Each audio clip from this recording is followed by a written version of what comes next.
Hey everybody, Todd Mitchell here. Welcome back to Game Dev Breakdown. What you are about to hear is part of my event coverage for the Virtual Indie Games Expo 2020. Big thank you to the event organizers for having me out virtually, of course. You can find a link to them in the show notes to see more of what they're up to and what they're about. In each of these episodes, I will speak to multiple teams who showed off their projects and are doing their thing. It's all very interesting. They're great folks to get to know, so hang out, relax, and enjoy this event coverage. Good evening, fans. Tim Kitzrow here, the voice of NBA Jam, and you're listening to the Game Dev Breakdown Podcast, brought to you by CodeWritePlay.com. Whoa, boom shakalaka! My mom gave birth in 1985. I was bluer than a Pac-Man ghost, barely alive. In the Cold War, my only blanket was Tetris. I played Rampart with Reagan, rampaged the world for breakfast. The laundromat was my sanctuary, that arcade was my church. I thought I was Rastan, so for evil. Thanks for jumping on a call with me. Why don't we have you introduce yourself to listeners and tell me what you were doing at the expo this weekend?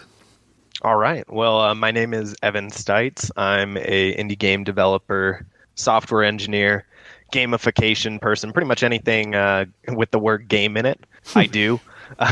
And this weekend I was also doing the same thing. Usually at the Indie Game Expo, I'm showing off a digital game, but I decided to bring something a little bit new to the table this time, literally, with a card game, and not only just a card game, but actually a alcoholic card game, so a drinking game card game called Last Call for Alcohol. And as you can imagine, I did want to do my pitch and my presentation towards the end of the night on a Saturday night in order to appeal to the correct audience. Totally. Yep. So Last Call for Alcohol is, like I said, a drinking card game. It's a little bit Mario Party, Fusion Frenzy mixed with Battle Royale, and obviously some of the classics like King's Cup or something like that you might play at a party when you were younger, or maybe you still play now. I don't really, COVID world. So it's a little bit of a weird timing. Obviously, I started Anything this before. Goes, yeah. Yeah, before the pandemic hit. So, play testing this was a lot easier pre the lockdown and everything like that. But I was able to adapt to that a little bit, create a digital version, and continue play testing online. So that's kind of what I showed off yesterday was the digital version of Last Call for Alcohol, kind of where we're at and the plans for the future. How were you just extremely lucky to have your digital version in place before all this got started? I don't really know how long the game's been in development total, but I mean, where were you at with this when the pandemic kind of took off? Yeah, so this game has been in development, I guess you could say, for about 2 years. It started off as a learning project. This is my first card game, and I wanted to get away from digital games, something, computer games, specifically video games. I wanted to do something different and kind of maybe flex my muscles in a different area and see if I could train those up. So I learned Adobe Illustrator, or attempted to, got pretty decent at it and made my own cards, designed the whole game out, printed physical copies using the Game Crafter, brought it to GDC in 2018, actually, and play tested it there. People seemed to really enjoy it, and I tried to use that momentum to do a Kickstarter. It was my first Kickstarter, and it failed. I raised about $2,000. I put pretty minimal effort in. I had no idea. Like, I read on the internet what I could probably expect from a Kickstarter, but overall, I was still surprised at how much you have to do as a person putting on the Kickstarter in order to drive traffic to your page, and how little you actually get organically from Kickstarter traffic if you don't hit their algorithm immediately. So tried to kickstart it, failed, kind of reconvened, regrouped myself, talked to some of my friends who had produced card games, and obviously reached out to people within the community to see what I could potentially do better next time, because that's what you got to do whenever you fail, right? And I got the feedback that Kickstarter is pretty much all art driven. Most people can get behind a concept just based on screenshots and concept art and prototypes alone. They can't play a game through Kickstarter. As good as you doing your video, trying to explain like the concepts and everything like that, you really can't get your hands on it. So most people latched onto projects visually. And since I was a novice, I am a novice artist, and this was my first time learning experience doing vector art and designing my own card game. I think my art fell a little bit flat. So I regrouped, hired a real graphic designer, real cartoonist to brush up the visual style of the game, and we went from there.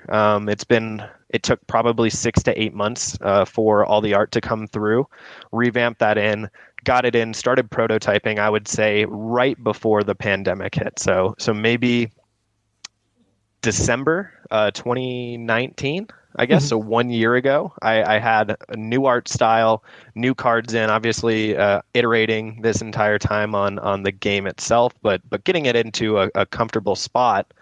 And we had it physical copies. We were playing it. We were play testing it, doing great. And then boom, pandemic hits, shuts all of that down. Yeah. Really, I mean, all of our favorite places that we were able to go to play test and try to get new players in, because you want to try to invite people over, get them to approach you at we were playing it at tap houses and bars, things like that.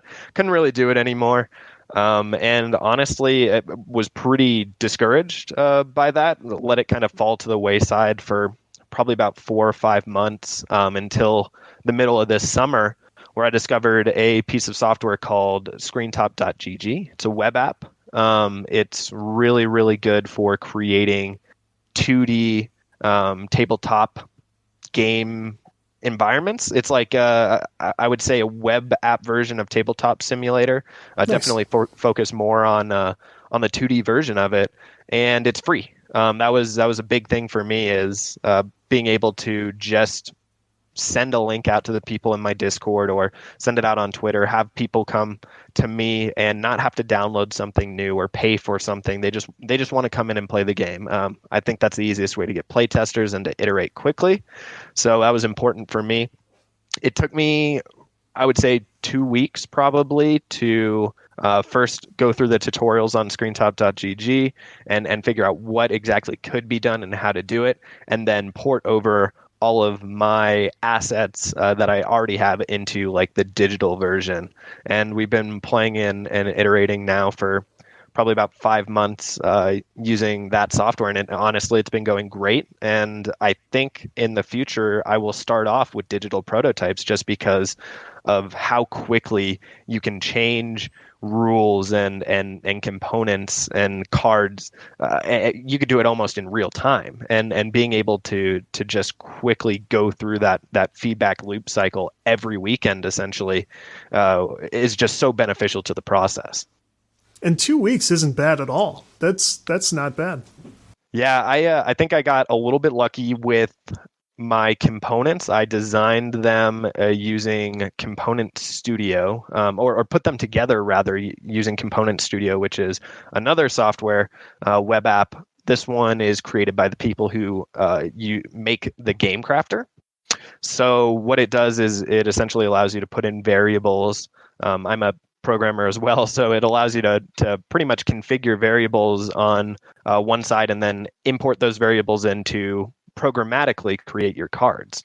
So if you want to change out a description or an image or something like that, all you have to do is swap out the variable value, so a new link or a new piece of text, and then it will kind of create those cards for you already. And there's an export for Tabletop Simulator on there, and it works really, really well for ScreenTop.gg. It essentially takes all your cards, slaps them into a card sheet, and then I import that card sheet into ScreenTop.gg. So I think I got a little bit of a head start there, that I didn't have to produce all these assets manually. I was pretty much able to use my existing setup and just export, modify a little bit, and then get it right into the game. I didn't realize at first what a strong representation of tabletop games there was at this expo this weekend until I started talking to people one right after another. Yep. ScreenTop has come up several times, Game Crafter and everything, and I love this kind of thing. I would like to, try this kind of thing myself at some point, and it seems like it's never been so approachable. I mean, would you agree with that? I think now is the best time to pretty much do anything, but I certainly agree with that statement. The engines in the video game community are growing.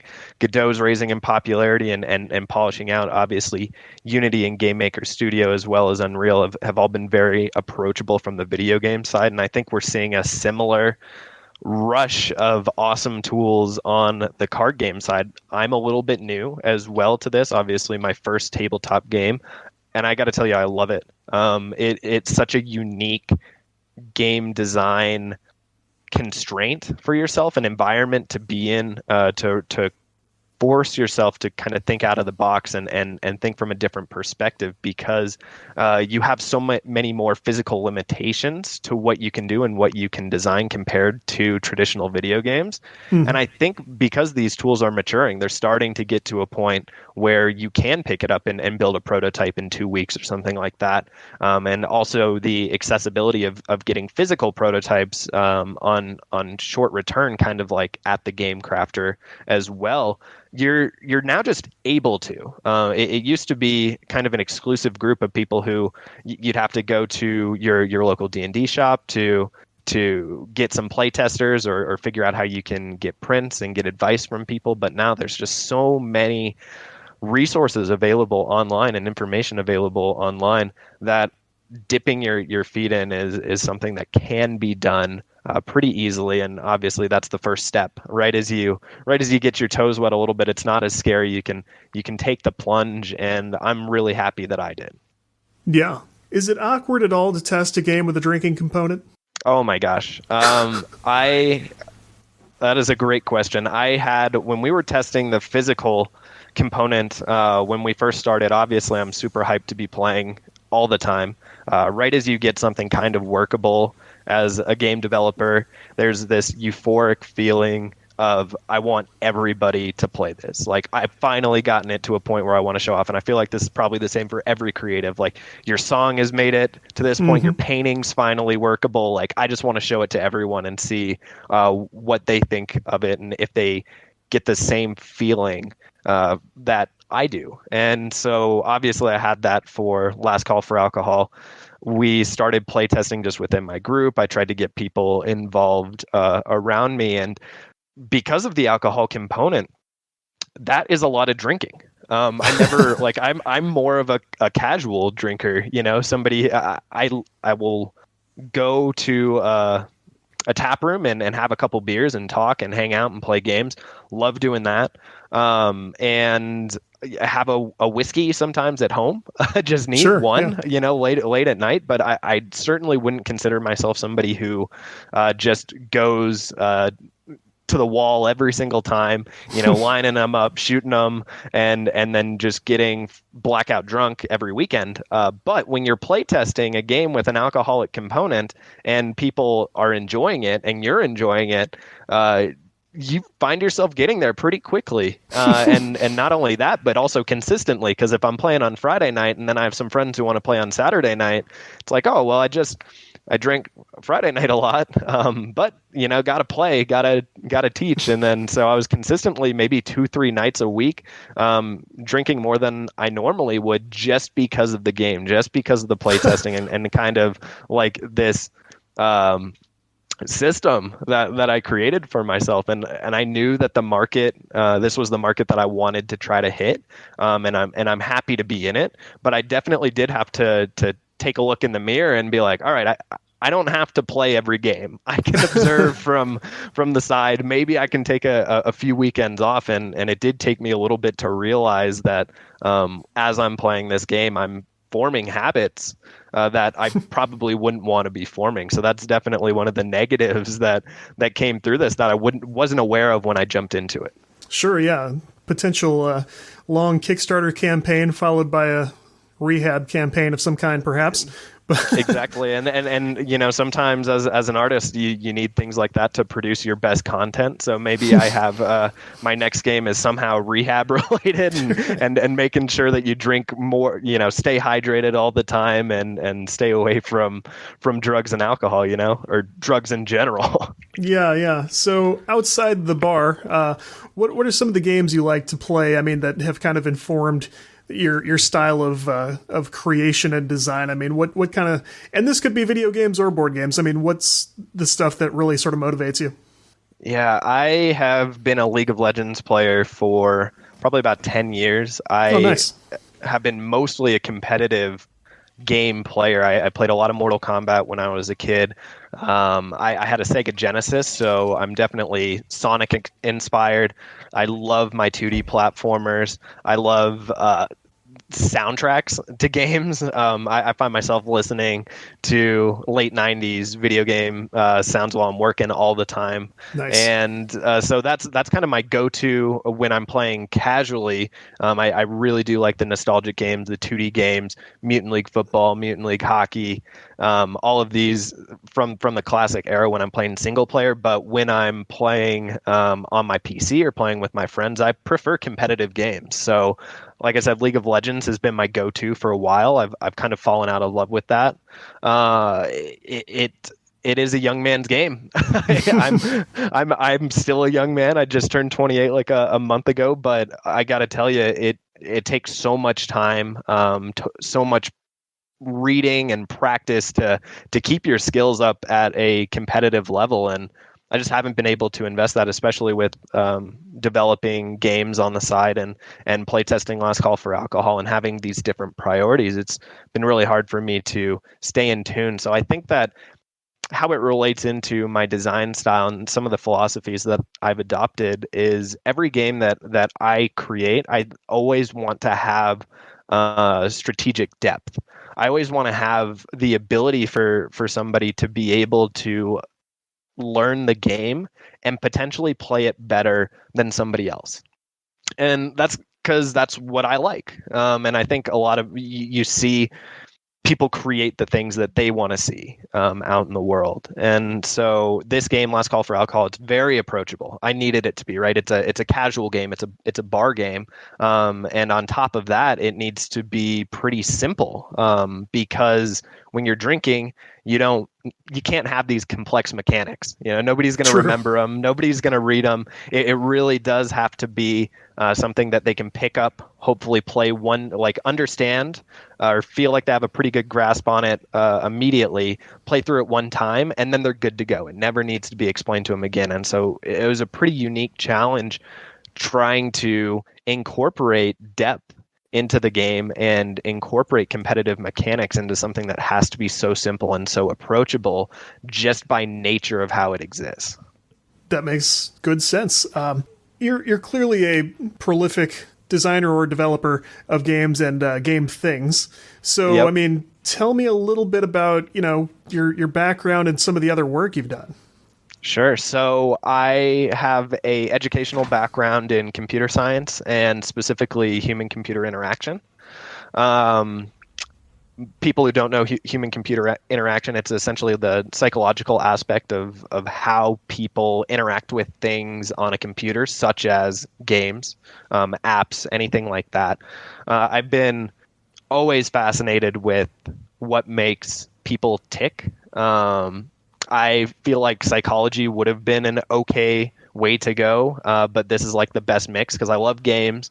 I love the digital medium. I love virtual worlds and engineering and creating them, but I also really, really am interested in why people do the things they do. So I studied HCI, user experience, and now I've been mostly into gamification and gamified systems design is what I'd like to call it. So professionally, I've been contracted to do gamification for software startups and big projects, crypto being some of them, and large corporations, because they realize there's a lot of mechanics within games that work outside of games, digital, like video games specifically, but also card games, right?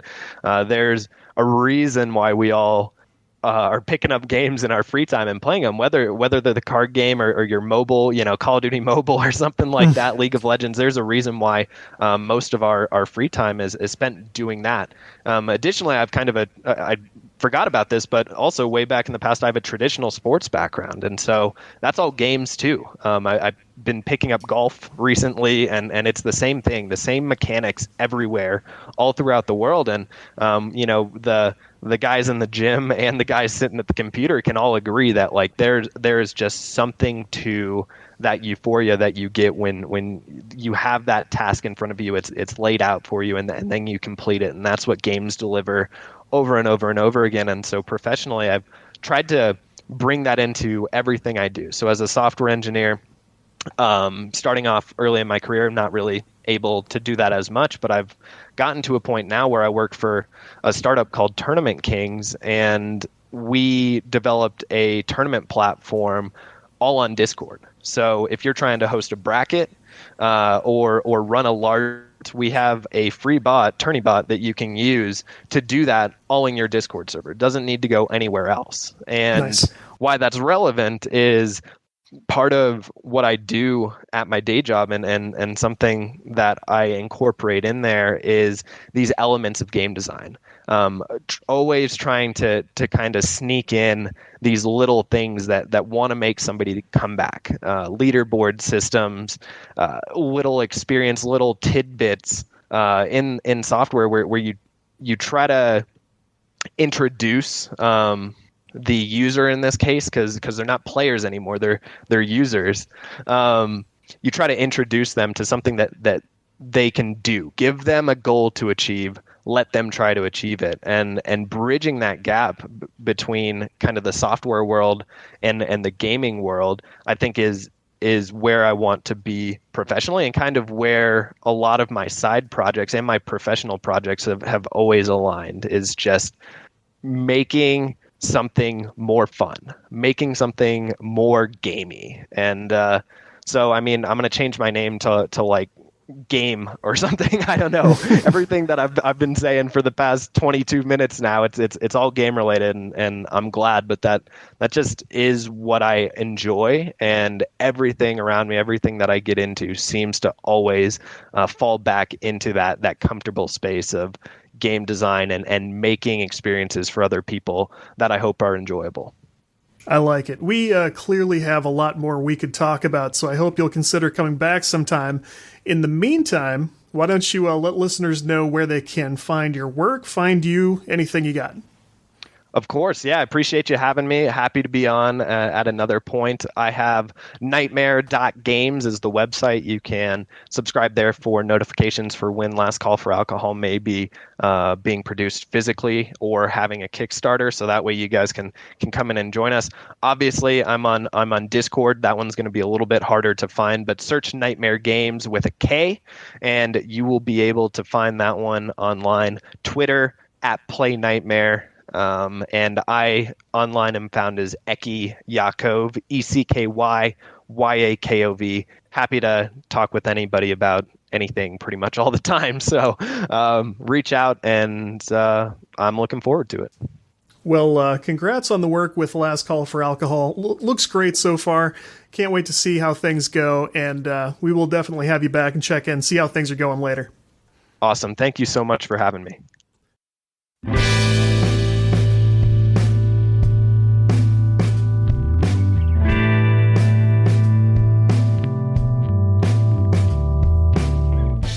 Let's pause right here to talk about our sponsor, AppFigures. AppFigures is all about giving game makers the tools they need to get more downloads and revenue. You may know them for analytics and App Store optimization. Now AppFigures can help you track competitors from downloads and dollar amounts to audience demographics and even which SDKs they use. Their competitor intelligence gives great context. If a competitor adds a new feature or gets mentioned in the news, AppFigures can tell you if that brought in more downloads. If you have an idea for a new app or a game, AppFigures can tell you how big the market is and how much money it could make you. That's just scratching the surface. Whether you're growing your app or building a new one, AppFigures has the tools you need to reduce risk and get more downloads. You don't need a huge budget or a data science degree. AppFigures has made it affordable and simple, and they can guide you step by step through gaining more visibility with ASO and increasing your revenue by learning from your competitors. Head to appfigures.com/on/GameDevBreakdown to try AppFigures for free, and if you like it, use our special code GDB3030 to get 30% off for the next 3 months.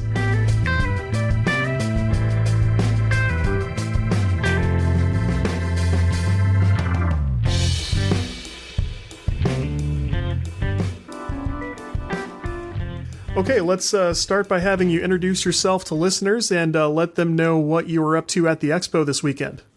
Great. Cool. Yeah, so my name's Chris Ellis. I'm one of the co-founders of Assimilate, a party game. And over the course of the weekend, we were showcasing a demo of our brand new, essentially alpha beta test, if you will, version of our game, and trying to, get a chance to meet some of the other game makers and the like. So it was a really great opportunity. It was our first instance in showing off the game to everybody. So it was very exciting. Nice. So how does Assimilate work? So for anyone familiar with Jackbox or party games in that very nature, we definitely wanted to emulate that style of game where you use your phone to interact with a TV or computer screen in some nature. So it can be played both locally or online. And the idea is that it's almost like I like to think of it as like a board game that you play on your phone, right? Mm-hmm. Where the board is represented by the TV or computer, and each individual person contributes to the game or, connects with the game through their phone. So it's been a particularly exciting yet difficult challenge to kind of get both aspects of everything working and making sure everything connects. But I think it's been a very rewarding process as well. Yeah, there are kind of a lot of moving parts for games like this, and it seems like there are more technologies coming out to make them approachable, but I still don't really envy teams that are working on stuff like this. I mean, but it seems like it's going well for you. So far, so good, and you just hit the nail on the head. I think this daunting task has become a lot less daunting with new technology. So there are more and more applications and services you can use to decrease the barrier to entry, if you will, for getting into something like this. With that being said, we're still in trial and error mode and figuring out what's working and what's not working. So by no means are we out of the woods yet, but it's looking promising for sure. Well, that's a good thing to bring up. Where are we at in development? Is it out in the wild yet, or is that forthcoming? It's forthcoming, but it's very, very soon. So we just demoed our beta version of the game over the course of the weekend, but there are some we want to make sure we introduce or include a tutorial video just to help with gameplay so that anybody who plays it for the first time kind of has an idea what's going on. And then there's a couple technical bugs that we need to tweak out before we launch it. But the intent is to launch an early playtest available on Steam in the next week or two. So we are getting very close to having something that we can start sharing with the public. I feel like people are kind of starving for content like this. I mean, it's really, I'm sure part of it is pandemic fueled, but I mean, are you sensing a lot of enthusiasm from people about this? Yeah, and very much so. And that's one thing that we noticed at the beginning, back in March and April, Jackbox has gone on the record saying that they have grown significantly as a result of this, everyone staying at home and trying to still interact with others, in some sort of capacity. I think the benefit of these party games is it's extended beyond those who have Steam downloaded to computer or console that they use. You can start playing this with anybody over a video conference. And so that is what made it particularly exciting and accessible, if you will. But with that being said, I know that we are, because this is our first game and we started back in March, my two colleagues and I, it's the first game any of us have made. We've certainly been, trying to learn and as quickly as we can so that we can capitalize on the fact that there certainly is a lot of interest and engagement, and we want to make sure that we have something we can give to those people who are, seeking it out. Starting in March, this was actually one of the younger projects I've seen from the expo. I mean, that's actually really impressive that you have something doable at all right now. Well, I mean, I guess it's funny. The good news is because of just the stay-at-home orders and COVID and quarantine as a whole, we've had a lot of time to dedicate to this project, right? Yeah. All three of us were working at different companies when back in March than we are now, which is funny. So at one point or another, all three of us have switched our day jobs, and so we've had like that transition period where we also got able to kind of get down to work. And I think, as you know, maybe there's some beginner's luck involved, but we're just really excited and motivated to kind of get something out there. And I think we also are lucky to have a very good team where we have our artist designer who just loves illustrating and animating things in his free time, our developer who's just a rock star getting code together, and then me, who I'm like the producer, game designer, who has an affinity for playing video games and party games of any kind. So as far as like the play testing aspect of the game, that's been something that's been keeping me busy during this pandemic as well. Got a lot less options for playtesting right now. People have more time but less opportunities to just do the normal things we'd all like to do. So, I mean, has that been overall good or bad? So it's funny because, again, because this is my first time doing it, like I don't really know what's the baseline or how consistent or easy it is to quote unquote find play testers in like the normal way, right? Right. This is the only thing I've known, but luckily I've got a lot of friends and family who've been supportive and like kind of helped interact, introduce me, because I guess, as you mentioned before, people are, bored and a lot of times looking for something that's different and unique. I've had a lot of referrals and introductions for like, oh, you should have such and such person play it. But I will say that the playtesting aspect, though one of the most beneficial and like eye-opening experiences in this whole process, like getting our game to a point where I think it's just a lot of the fun aspects of our game were introduced through these playtests, so they're extremely valuable. They've also been one of the most frustrating parts of this process because the nature of a party game, you have to have larger groups. It's not a matter of just like shooting at a bunch of keys and hoping that people get back to you, because you want to make sure that the people playing the game have some sort of synergy and like know each other to a degree, so that you're emulating what is expected in a real life scenario. If you just get 6 random people to play together, it is quite different than if you had 6 friends playing together, I found. And so it's beneficial in our best interest to try to incorporate or recruit, if you will, those types of groups when testing out our game as well. The design that goes into a game like this, there are a lot of interesting things to think about, but I feel like this time has also necessitated that we get a little more flexible in how we play games. I didn't know anything about Jackbox for a long time. When all this started, we were in the middle of lockdown. I saw one of my favorite podcasters streaming the game with friends from that network, and I went, oh, I immediately want to play this now. Like, now I'm very interested in this activity. So, and I don't know if you would have seen as much of that when everybody could hop on Call of Duty, or everybody could, we can all hop on Call of Duty. That was a bad example, but you can have everybody over to the house and we can all sit around the couch, stuff like that. But now things are maybe getting a little more interesting in terms of what technology can we use to do what, right? Yeah, I mean, it's funny. Like, if you were to ask me, I feel like the Jackbox, or like the party game genre, if you will, has always been a slightly different audience or demographic than I think your traditional gamers per se, right? Mm-hmm. I think there's certainly overlap by all means, but I think that by the nature of the party games, that they tend to be like more of like a couch cooperative situation where people come over to one place. Like, it certainly can be, and during the pandemic has been played a lot online.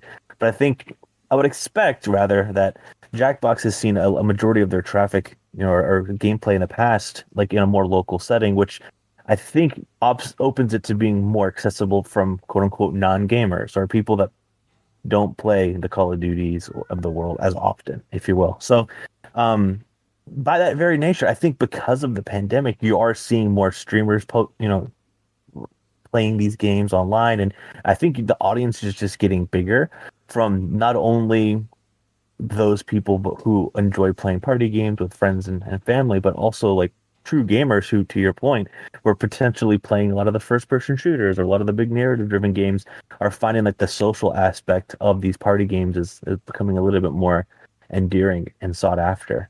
I'm a fan of that kind of thing. Like, even back in the like You Don't Know Jack days, I mean, I was into that. It was on consoles, so it naturally came across my my controller that way, and then I went, okay, I'm aware of this. But these modern like party games and stuff are really only coming onto my radar because other gamers are playing them, streamers are playing them, things like that, and it's working on me. It's like I see people do it, and I go, oh yeah, I could use that right now. So I mean, like, who else is doing good work in this space? What are you're the one with the affinity for this kind of gameplay, so tell me the kind of stuff you like and the kind of things that motivated you to sort of do this kind of thing?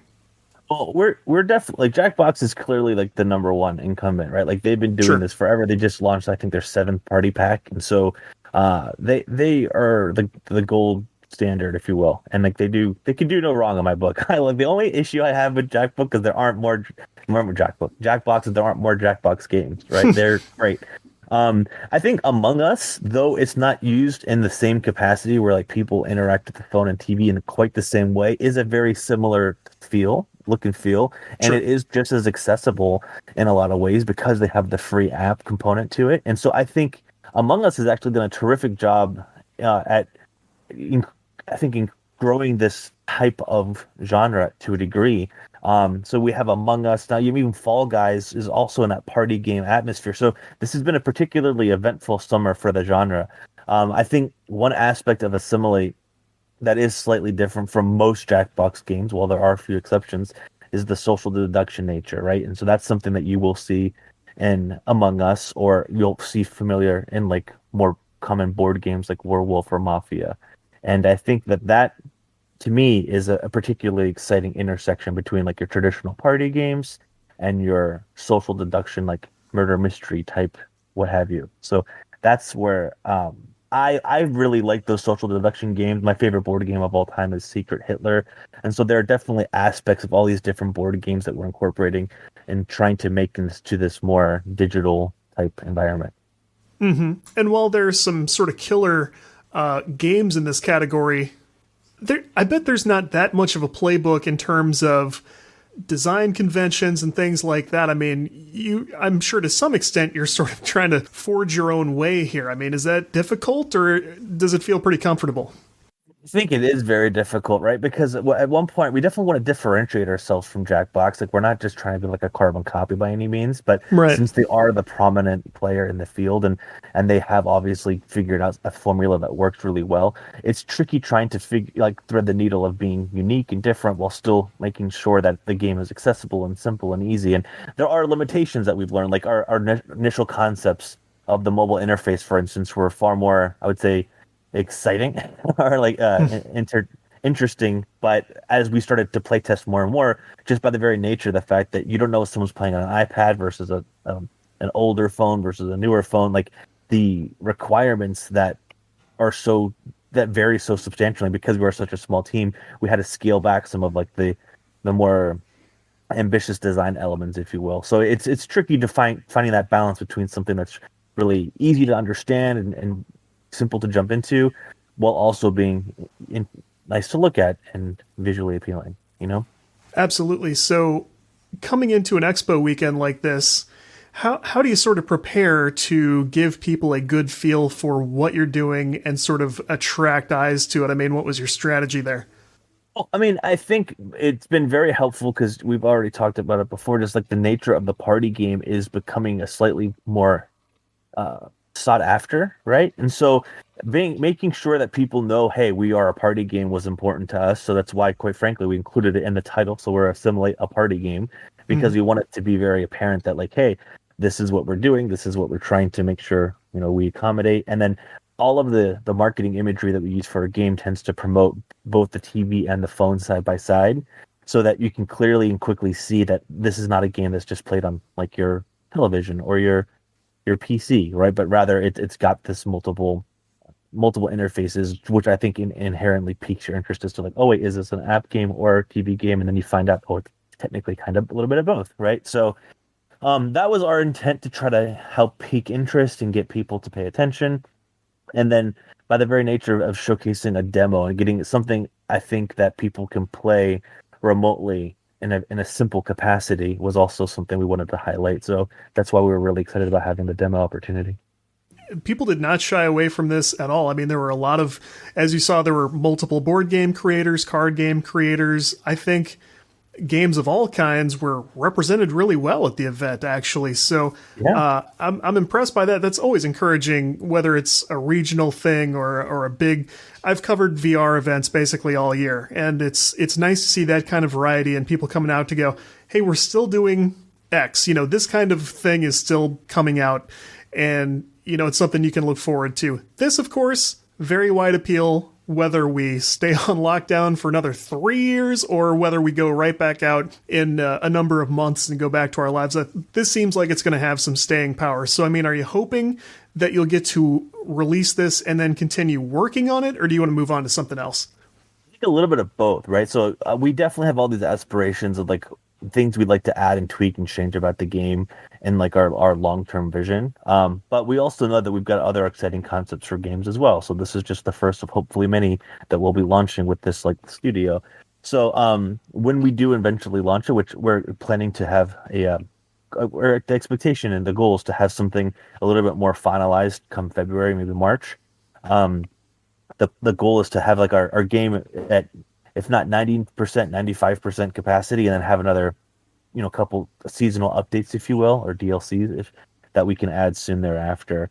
But yeah, I think that as far as the nature of like this particular conference, I was blown away, quite frankly, because I know I've attended a few of these virtual events so far, and more often than not, when you hear the term virtual events, you just think or assume it like the whole thing takes place over a Zoom conference, right? Mm-hmm. And not to take away from that by any means, but when I showed up and I can see like the actual virtual environment with the avatars and the booths and the whole setup, it was really exciting. And my day job, I go to a lot of trade show events and conferences and things like that, and the healthcare industry, and it's just so interesting to see how it's translated to this virtual environment and how, quite frankly, seamless it worked. Like there are, a couple AV, issues here and there, but only very minor compared to the fact that you have so many people coming to this event in this digital world. It was really, really cool, and I do look forward to continuing to promote this game among others at those type of events. Sure. Were you part of that regional group, or were you more of a distant contact to that group that puts this event on? I was more distant. So I just introduced to this game through one of the video game blogs that I follow, and so it was my first time joining, and I'm from Dallas myself, so oh, that's right. I don't know how likely it would have been, quite frankly, for me to attend this event specifically if it were in the real world, right? Right. Yeah. At least this year, Denver is a very simple and easy place to get to ordinarily. Yeah.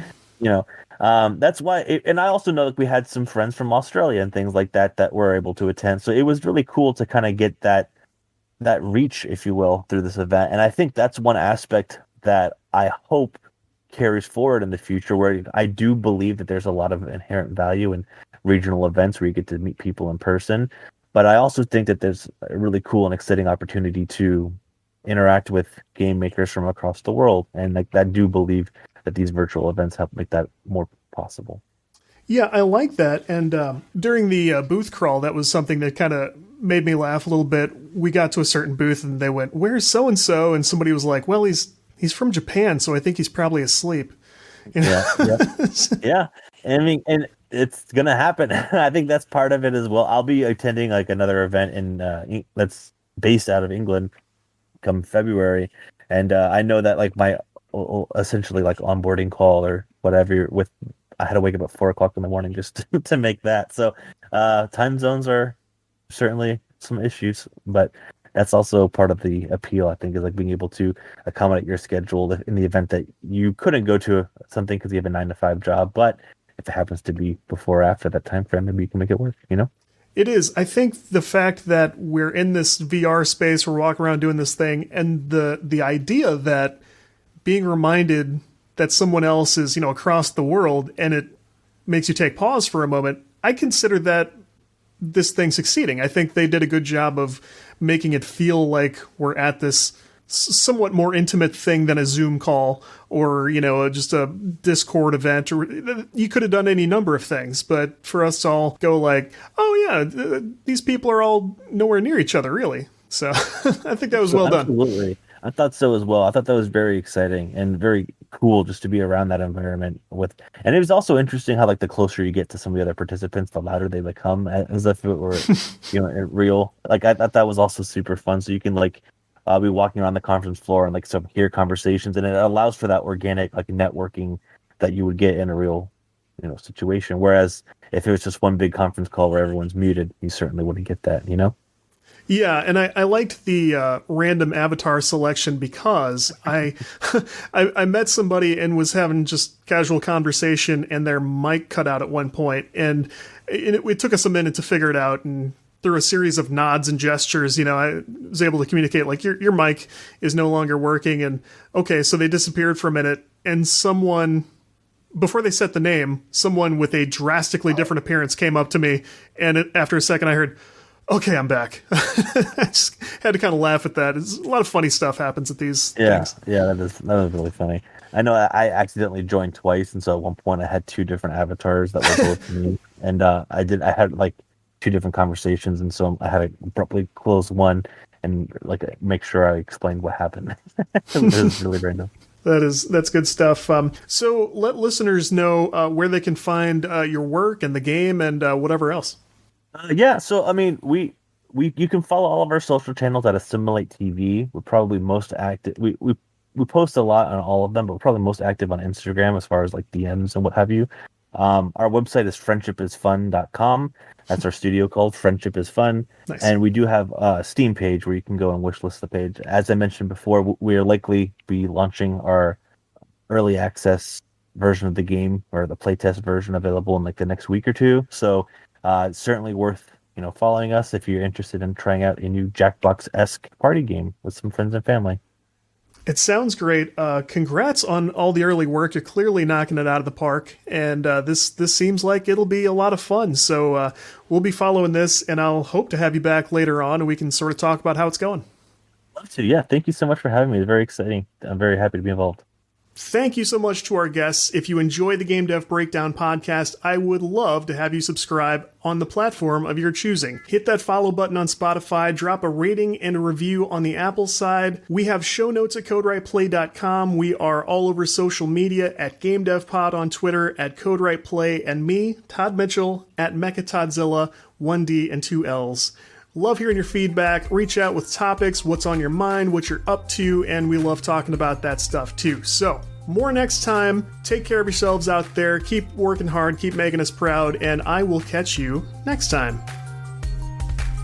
At that moment, nothing mattered in my life more than seeing my three initials at Lakeside with a high score. But now I'm older, there's no quarter to resurrect or hit reset. It's either game over or success. I'm walking towards a light bright, no regrets.